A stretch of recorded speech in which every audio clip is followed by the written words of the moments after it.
আসসালামু আলাইকুম, welcome to Mukta's recipe. স্ক্রিনে দেখে বোঝা যাচ্ছে আজকে আমি কিসের রেসিপি নিয়ে এসেছি। এটা হচ্ছে ভেন্ডি, ইংরেজিতে যেটাকে বলা হয় লেডিস ফিঙ্গার, যা ভালোভাবে প্রথমে ধুয়ে নিয়েছি। ধোয়াটা আর আপনাদের দেখালাম না, ভালোভাবে ধুয়ে তারপর এভাবে স্লাইস করে নিয়েছি। এটা কিন্তু একটা টিপস, ভেন্ডি কিন্তু নতুন রাঁধুনি যারা তাদের জন্য বলছি, ভেন্ডি কিন্তু কাটার পরে ধুতে নেই বা ধোয়া যায় না, ওটা তাহলে খুব একদম ল্যাদে হয়ে যায় একদম। এটা আগে ভালোভাবে ধুয়ে তারপর কাটতে হয়। আমি ঠিক এভাবে ছোটো ছোটোভাবে কেটে নিয়েছি। তা আজকে আমি আপনাদের জন্য তৈরি করে দেখাবো মাসালা ভেন্ডি ফ্রাই। চলুন শুরু করা যাক আমার রেসিপিটি। এই তো ফ্রাই প্যান বসিয়ে নিয়েছি এবং এখানে আমি সয়াবিন তেল অ্যাড করে নিয়েছি। এখানে আমি সয়াবিন তেল নিয়েছি টোটাল 6 থেকে 7 টেবিল চামচ। এটা আপনাদের প্রয়োজন অনুযায়ী নেবেন, ভেন্ডির উপর ডিপেন্ড করে কতটুকু। এখন আমি এখানে স্লাইস করা পেঁয়াজ এবং কাঁচা ঝাল নিয়ে নিচ্ছি।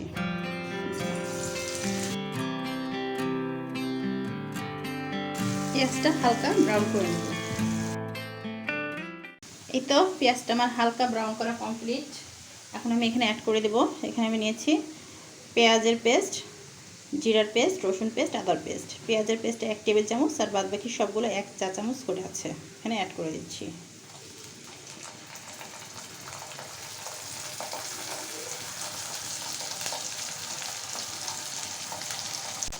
স্বাদ মতো লবণ, হাফ চা চামচ পরিমাণ ধনিয়ার গুঁড়া, হাফ চা চামচ পরিমাণ লাল মরিচের গুঁড়া, হাফ চা চামচ পরিমাণ হলুদের গুঁড়া। এই তো এই মশলাগুলো এখন আমি একটু কষাবো।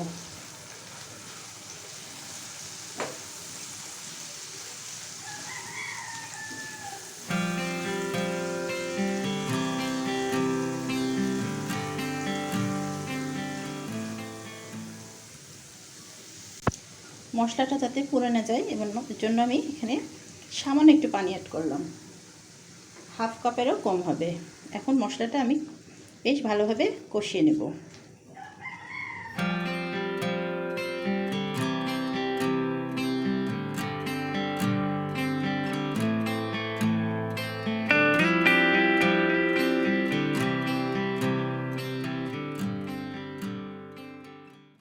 এই তো মশলাটা খুব ভালোভাবে কষানো কমপ্লিট, চারিদিক থেকে কিন্তু তেল ছেড়ে দিয়েছে। এখন আমি কেটে রাখা সেই ভেন্ডিটা এখানে অ্যাড করে দিচ্ছি।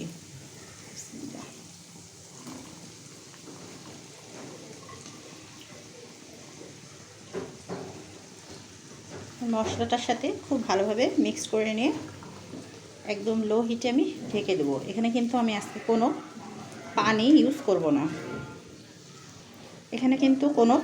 করব না, এভাবেই আস্তে আস্তে লো মিডিয়াম হিটে পুরো ভেন্ডিটা আমি ফ্রাই করে ফেলবো। এত টেস্টি একটা লোভনীয় একটি রেসিপি, যারা এভাবে ভেন্ডি কখনো খাননি তারা অবশ্যই ট্রাই করে দেখবেন। ইনশাল্লাহ আপনাদের সবার পছন্দ হবে এবং খুবই সুস্বাদু মজার একটা রেসিপি, মাসালা ভেন্ডি ফ্রাই।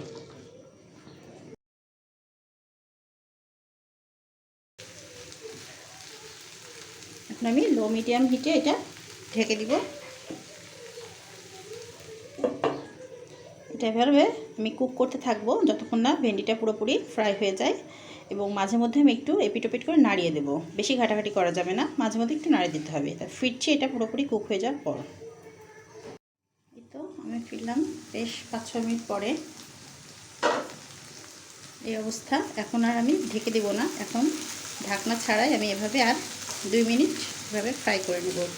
মাশাআল্লাহ, দেখতে কিন্তু অনেক লোভনীয় হচ্ছে, আর আপনারা ট্রাই করে দেখবেন, আপনাদের সবার পছন্দ হবে। অনেক টেস্টি অ্যান্ড হেলদি একটা রেসিপি, মশালা ভেন্ডি ফ্রাই।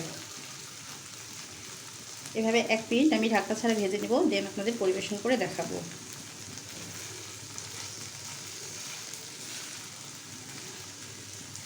এই তো ভাজিটা আমার কমপ্লিট। এখন চুলা থেকে নামানোর আগে আমি একটু ভাজা জিরার গুঁড়া ছিটিয়ে দিচ্ছি, এতে খুব সুন্দর একটা ফ্লেভার আসবে।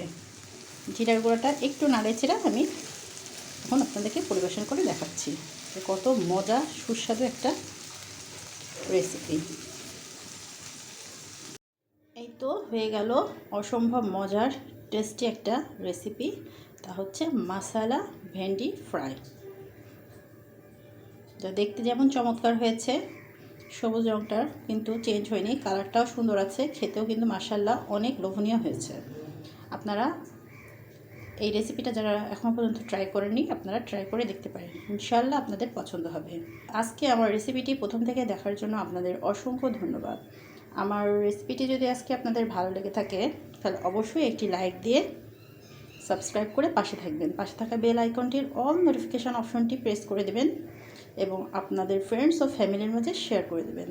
আর ইতিমধ্যে যারা আমার চ্যানেলটি সাবস্ক্রাইব করেছেন তাদেরকে তো অসংখ্য অসংখ্য ধন্যবাদ। আর আমার এই রেসিপিটি যারা ফেসবুক পেজে দেখবেন তাদের যদি ভালো লেগে থাকে তাহলে আমার পেজটাকে একটা লাইক দিয়ে ফলো দিয়ে সাথে থাকবেন। আশা করছি পরবর্তীতে আরও সুন্দর সুন্দর রেসিপি আপনাদেরকে উপহার দিতে পারবো। তাহলে ভিউয়ার্স, আজকে এ পর্যন্তই। সবাই ভালো থাকবেন, সুস্থ থাকবেন।